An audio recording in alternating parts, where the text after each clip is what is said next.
During a family trip, my mother grabbed my purse and said, "We'll be using your credit card for this trip." I just smiled and said, "Then you'll love this message from the bank." She started screaming when she read it. That's when I knew things were about to go wrong.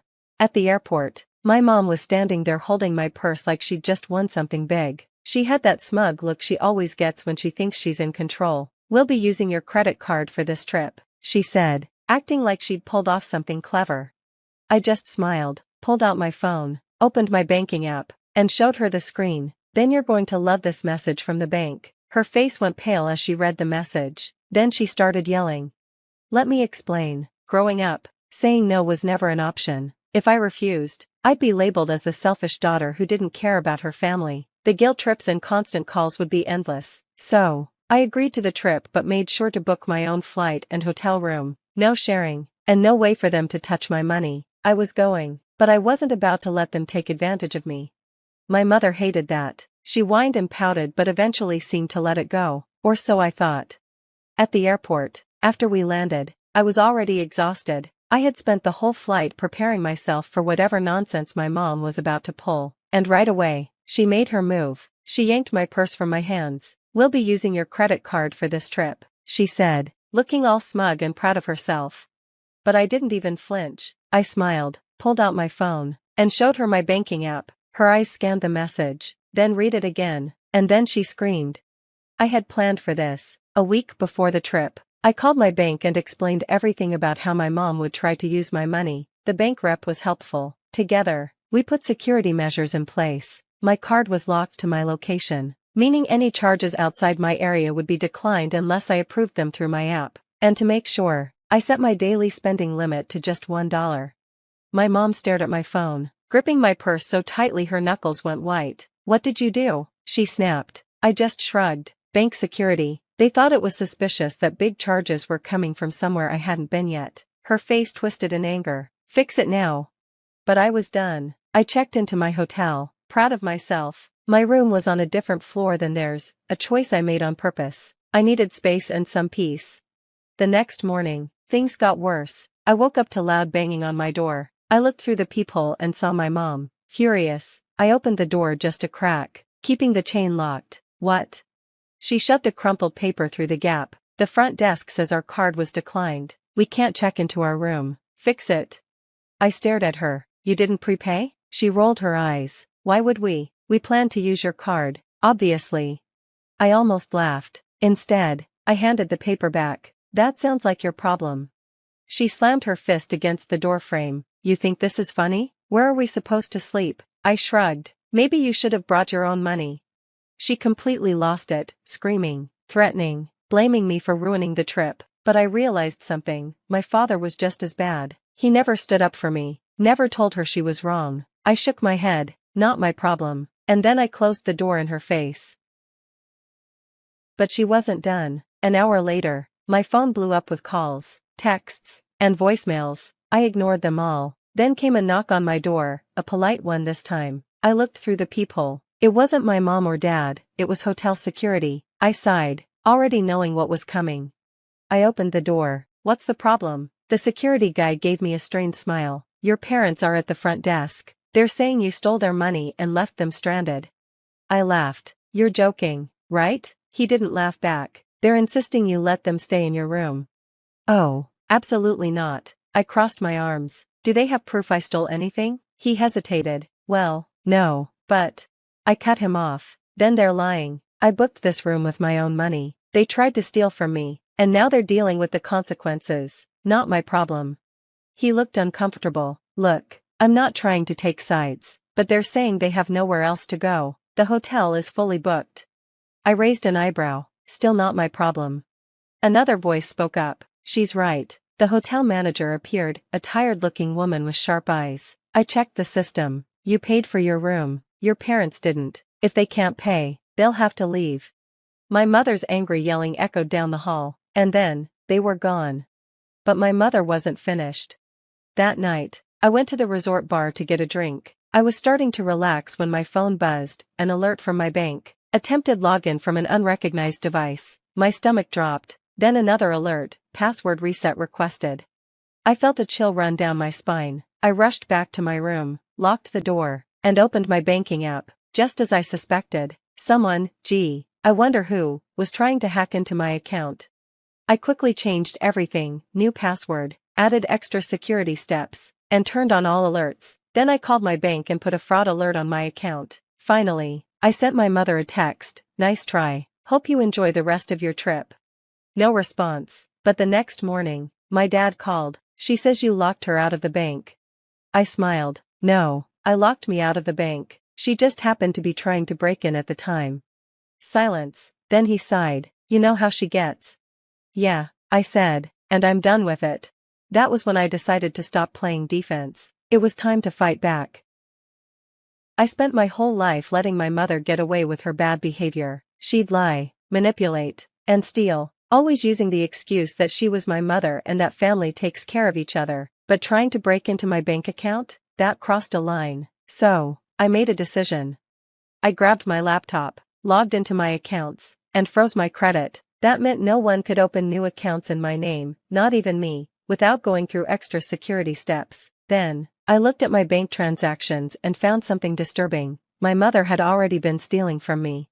There were small withdrawals over the past 6 months, $20 here, $50 there, spread out so I wouldn't notice. I felt sick. Somehow, she had gotten my card information or convinced someone at the bank to give her access. I called my bank, reported the fraud, and asked them to check every account in my name. They reissued my card, changed my security questions, and blocked every device that had accessed my account, including my own. It was maximum security. Then, I texted my mother, "I found all the money you took. The bank is investigating. Expect a call soon." She replied instantly, saying, "How dare you? We're family. I didn't steal anything. You're being crazy." I ignored her. I had more work to do. I called my dad. He never defended me, but I needed to hear what he had to say. "Dad," I said, "did you know Mom was taking money from me?" He sighed. "She said you were helping us out." I didn't ask questions. "So, you knew?" I asked. More silence. "She said you'd be fine with it." I laughed bitterly. "Well, the bank isn't fine with it." His voice changed. "Wait, what did you do?" I reported it. "It's fraud. The bank is investigating." He panicked. You can't do that." "Watch me," I said.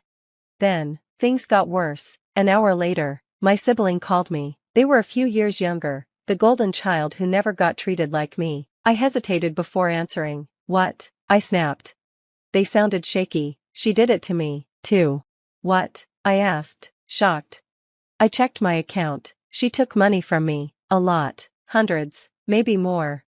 My stomach dropped. This wasn't just about me, she had been stealing from both of us. Then it hit me, she hadn't planned to use my credit card for the trip. She had already spent whatever money they had brought. That's why she had no backup plan or money to pay for their room.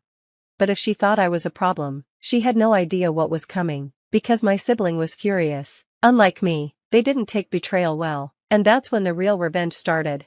My sibling and I teamed up. "Let's end this," they said, and I agreed. Step 1, let her dig her own grave. We didn't say anything to her right away. We let her think she had gotten away with it. We ignored her calls and watched her panic.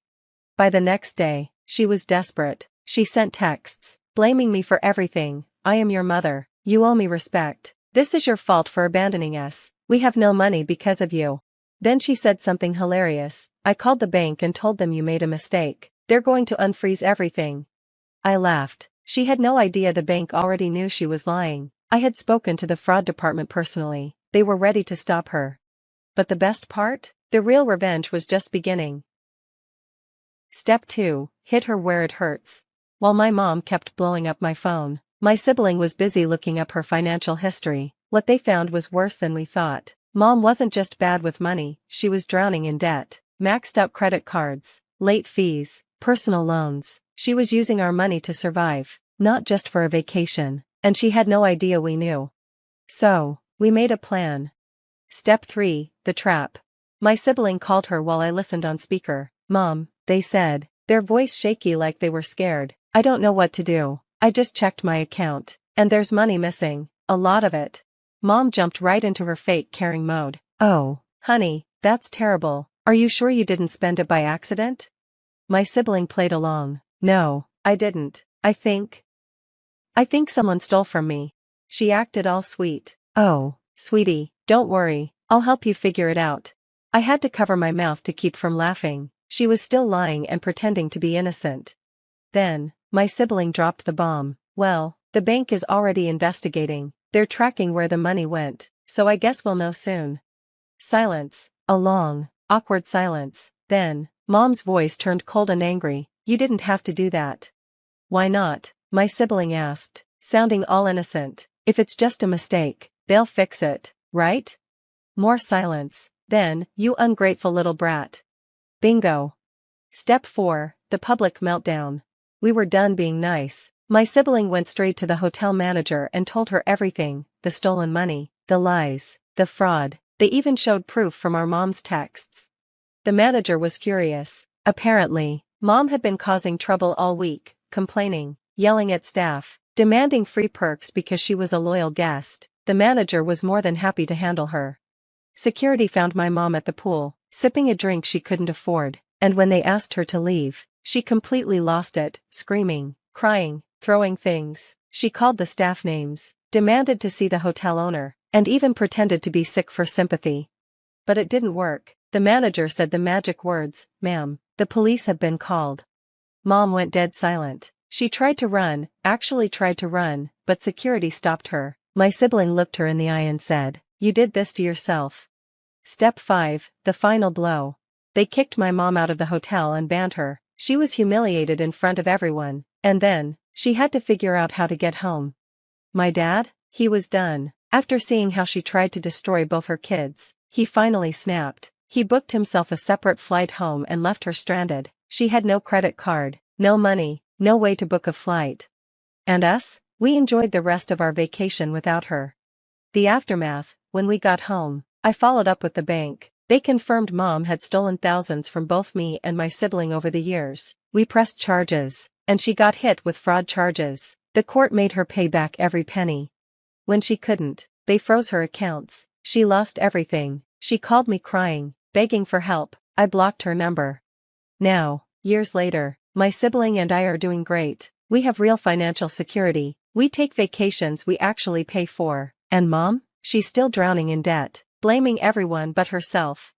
But us? We're free, and that's the best revenge of all.